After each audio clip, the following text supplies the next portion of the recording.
থেকে 1 টাকা ঘুষ দাবি না করে। ছিল না অর্থ, স্বাস্থ্য কিংবা বয়সও, তবুও তিনি নেমে গেলেন। পরিবার থেকে ছেলে জামাই যখন কিছুটা আপত্তি করতে চাইল, বললেন, তোমাদের কাউকে লাগবে না, তোমরা স্বাধীন, আমার জন্য আমার রবি যথেষ্ট, আল্লাহ ভরসা।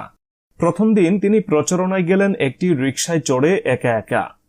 সেই যে তিনি ছুটলেন, তার পিছনে ছুটে ছুটে ওনার যুবকরাও গেলেন আর ছিনিয়ে আনলেন বিজয়। সদ্য নির্বাচনে আওয়ামী লীগের 2 জন হেভিওয়েট প্রার্থীকে পরাজিত করে উপজেলা চেয়ারম্যান নির্বাচিত হয়েছেন। হুঁশিয়ার করে দিয়ে বলতে চাই, তামাশা বহুবার করেছেন আর নয়। ছবিটিতে যাকে দেখতে পাচ্ছেন, কে বলবে তিনি একজন চলতি চেয়ারম্যান? তার নাম হচ্ছে মাওলানা খালিদ সাইফুল্লাহ। বর্তমানে তিনি লক্ষ্মীপুর কমলনগর উপজেলা চেয়ারম্যান। কালের একটি অচেনা পিদিম আলোর বাতিঘর। কর্মগুণে অনন্য প্রতিভার স্বাক্ষর রেখেছেন সর্বমহলে। খালেদ সাইফুল্লাহ একজন আলেম। তিনি আধ্যাত্মিকতার সবক রপ্ত করেছেন শায়খ ইব্রাহিম আফ্রিকির কাছে।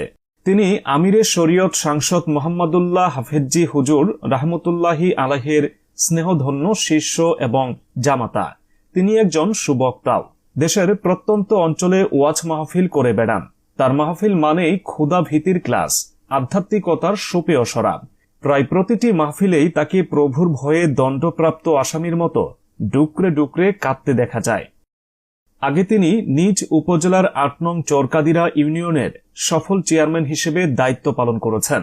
উপজেলা চেয়ারম্যান নির্বাচনের আগে সেখান থেকে পদত্যাগ করেন। গত 8 মে নির্বাচনে উপজেলা চেয়ারম্যান নির্বাচিত হন। তবে তিনি ইউনিয়নের চেয়ারম্যানের দায়িত্ব পাওয়ার পরে তার জীবনের অচেনা না জানা অধ্যায়টি প্রকাশ পেতে শুরু করে। মানুষ জানতে পারে তিনি শাসক হিসেবে কেমন, একটি ইউনিয়ন পরিষদ কিভাবে পরিচালনা করতে হয়, এগুলো তিনি হাতে কলমে দেখিয়ে দিয়েছেন সবাইকে। শোষণ, নিপীড়ন, উৎপীড়নের যুগে বিশ্ববাসীকে জানিয়ে দিলেন খলিফা ওমরের শাসনামল বুঝি এমনটা ছিল। লোকজন তাকে বলে শোষণ যুগের সফল শাসক। খলিফা ওমর রাজিয়াল্লাহু আনহু 8.5 লক্ষ বর্গমাইল তথা অর্ধ পৃথিবীর সম্রাট হয়েও রংমহল আর মিছে দুনিয়ার মোহ পরিহার করে ছেঁড়া ডোরাকাটা চাদর পরে মানুষের খোঁজখবর নিয়েছেন রাতের আধারে। অসহায় আর অন্নহীন লোকদের মুখে আহার তুলে দিয়েছেন জনগণের দুয়ারে দুয়ারে গিয়ে। ঠিক তেমনি আজ 1400 বছর পর দেখা মিলেছে উমর রাজিয়াল্লাহু আনহুর এক প্রতিবিম্ব। পরনে নেই ভালো কাপড়, নেই চকচকে কোর্তা জোতা, দামি লাল গালিচা আর মখমলের গদি নেই তার। যুগের বিএমডব্লিউ বা প্রাডো গাড়ির বিলাসিতাও নেই। সম্বল আছে 200 টাকা দামের কম্বলের গদি আর সাধারণ একটি চেয়ার। আর্থিক সামর্থ্য থাকলেও চেয়ারম্যান থাকা অবস্থাতেও তার চলাচলের একমাত্র বাহন ছিল বাইসাইকেল। গায়ে জড়ানো ধূসর ময়লাগুছের পরিধেয়, পায়ের মোজা ছেঁড়া ফাটা। বড়জোর 150 টাকার একজোড়া স্যান্ডেল প্রায়ই দেখা যেত তার পায়ে। অথচ ইনি আজকের বিলাসী যুগের একজন দাপুটে ইউপি চেয়ারম্যান থেকে এখন উপজেলা চেয়ারম্যান। কিছুদিন আগে তাকে দেখা গেছে মানুষের সাথে কাঁধে কাঁধ মিলিয়ে মাটি কেটে জনগণের চলাচলের রাস্তা ভরাট করতে। দেখা গেছে তক্তা দিয়ে নির্মিত সাঁকো নিজ হাতে তৈরি করতে।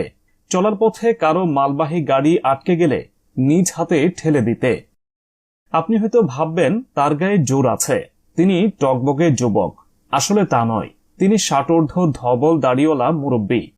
করোনার সময় দিনমজুরের কাজকর্ম যখন থেমে গেছে, দেশ দরিদ্র সীমার নিচে নামতে নামতে তলানিতে ঠেকেছে, তখন মানুষের দোরগোড়ায় হাজির নিত্যকার খাবার নিয়ে।